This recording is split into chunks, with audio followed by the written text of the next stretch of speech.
The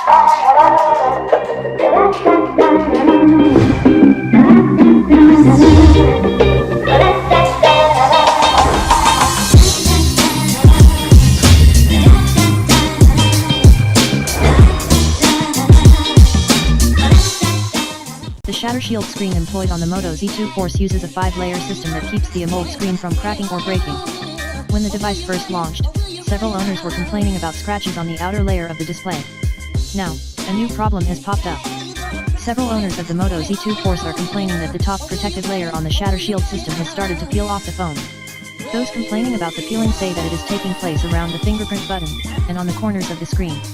One theory is that the heat generated by the phone when charging, especially if a Moto mod is attached, is causing the top layer of the screen to curl up on the corners and in other places too.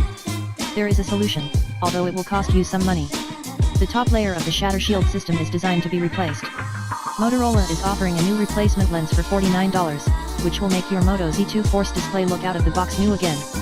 However, since this appears to be an issue with the phone that will keep on repeating, it would be a nice gesture on Motorola's part to send out a free replacement lens to Moto Z2 Force owners who have had to deal with this problem.